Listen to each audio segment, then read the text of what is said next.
Shri Rajveer Phartiya. Question number 185।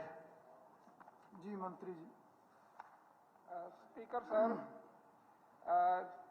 विधायक जी ने जो सवाल पूछा, क्या ये तथ्य है कि राज्य में किसानों को बाजरे के लिए 2775 क्विंटल न्यूनतम समर्थन मूल्य के अतिरिक्त, स्पीकर सर, जब रेट पे बिक जाता है ना, उससे अतिरिक्त लिखा है इन्होंने, उस पे तो मिलना ही नहीं चाहिए जो रेट पे बिक गया। इन्होंने ये लिखना चाहिए था भाई बाजार भाव। एक ये तो इन्होंने कम से कम अपने विपक्ष के नेता से सलाह कर लेनी चाहिए थी। मैं क्वेश्चन पूछ रहा हूँ, लेकिन ये सदमे में आज इस करके शायद वो नहीं आए। शायद आज ये 575 रुपए क्विंटल भाव अंतर भरपाई राशि देने की घोषणा राज्य सरकार द्वारा की गई थी। यदि हाँ, तो क्या उक्त राशि जे फार्म भरने वाले किसानों को प्रदान की गई? स्पीकर सर, जे फार्म किसान भरता ही नहीं, वो तो आड़ती भरता है। ये क्वेश्चन ही अटपटा है जी, इसका क्या जवाब दूं मैं? ठीक। तो सर, और तथा किसानों की संख्या कितनी है तथा कुल वितरित राशि कितनी है?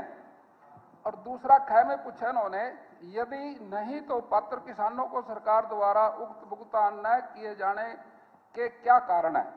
तीसरा है जी, राज्य में कुल किसान कितने हैं जिन्होंने जे फार्म भरा हुआ है? फिर वही बात आ गई, किसान तो जे फार्म भरता ही नहीं, ये तो आड़ती भरता है जे फार्म, लिखना चाहिए था। और आगे, सरकार द्वारा शेष पात्र किसानों को भुगतान कब तक किए जाने की संभावना है तथा वर्तमान में भुगतान की प्रक्रिया किस स्तर पर लंबित पड़ी है? मैं इनकी भावना तो समझता हूँ स्पीकर साहब, मैं इसका जवाब तो दे दूंगा, लेकिन सवाल गलत है। इसलिए श्रीमान जी, किसानों को प्राप्त बाजरा मूल्य के जो बाजार का रेट था कम भी क्या, उसमें 575 की माननीय मुख्यमंत्री जी ने सब्सिडी दे दी।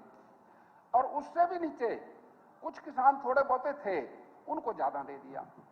और इसके साथ साथ ये राशि भुगतान की गई। इस प्रकार कुल किसान कितने पूछे इन्होंने? 1,57,200 किसान थे और उनको पैसे कितने दिए? 359.01 करोड़ रुपए राशि वितरित की गई। माननीय मुख्यमंत्री जी ने पैसे दिए। दूसरा इसका जवाब ये था, किसानों द्वारा पंजीकरण के समय गलत बैंक खातों में विवरण प्रस्तुत किए जाने के कारण 856 किसानों को देय राशि 1.99 करोड़ रुपए की राशि भुगतान लंबित है। लेकिन जब ये क्वेश्चन लगा था उस टाइम तो इतने थे 856, लेकिन हमने कल भी दिए, वो हमने 255 किसानों को भी दे दिए। अब 856 की बजाय 601 किसान, बाकी उनके खाते गलत हैं, वो खाते ठीक होते उनका पैसा मिल जाएगा। और तीसरा था इसमें जी, बाजरा खरीद के लिए 1,58,056 किसानों के 2,24,354 के जे फार्म बनाए गए। जे फार्म जो आड़तियों ने भरे थे वो भरे थे 2,24,354 किसानों के, और उसी हिसाब से सब्सिडी जाती है। और मैं समझता हूँ जी, आखिरी सवाल इनका ये था, क्वेश्चन ये है, किसानों को मेरी फसल मेरा ब्यौरा पोर्टल पर अपने बैंक खातों को विवरण सही करने के लिए लगातार हमारी सरकार उनको ठीक करने के लिए उनको अनुरोध कर रही है। जैसे ही वो ठीक हो जाएंगे, बाकी 601 किसानों के खाते के पैसे भी दे दिए जाएंगे। अब कोई सब्सिडी का तो कोई सवाल नहीं बचा। बाकी विधायक जो पूछेंगे मैं जरूर बताऊंगा।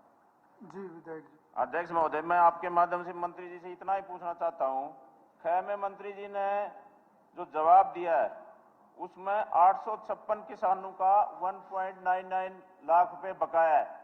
आदरणीय मुख्यमंत्री जी ने भी कहा था कि भाई शीघ्र ही जो समांतर भरपाई का जो 575 रुपए देने की जो घोषणा की थी, तो ये जो 856 किसान जिनका 1.99 लाख रुपए आज भी बकाया है, और अध्यक्ष महोदय हमारे पास भी किसान आता है और वो सवाल एक ही करता है कि पोर्टल में या तो बंद है या पोर्टल काम नहीं कर रहा, दफ्तरों के चक्कर काटते हैं। तो खातों में कमी बताई उन्होंने, उसकी वेरिफिकेशन खातों। तो वो मंत्री जी से मैं तो इतना ही कहना चाहूंगा कि वो पोर्टल को एक ऐसी व्यवस्था होनी चाहिए जिससे कि किसान को दिक्कत नहीं आए। सुझाव नहीं। ये उसी का क्वेश्चन है अध्यक्ष महोदय। स्पीकर सर, 856 किसान थे जब सवाल पूछा था। हमारी सरकार लगातार प्रयास कर रही है, 856 में से 255 किसानों को और दे दिए। उन जिनके खाते ठीक होते रहते हैं देते हैं साथ साथ, ऐसा नहीं है। खाते चेक लेकिन वो करवा दें ना, तो अगर खातों में खाते में ठीक है, कमी जब है तो तो वो पैसा ठीक जाएगा जब करवाएं। खाते ठीक होंगे। क्योंकि ये बहुत बड़ी समस्या है। पोर्टल या तो खराब होता है या बंद नहीं, होता है, तो दफ्तरों आपके में जाते सामने हैं तो उनका आंकड़ा आ गया समाधान ना, नहीं बहुत होता। ही कम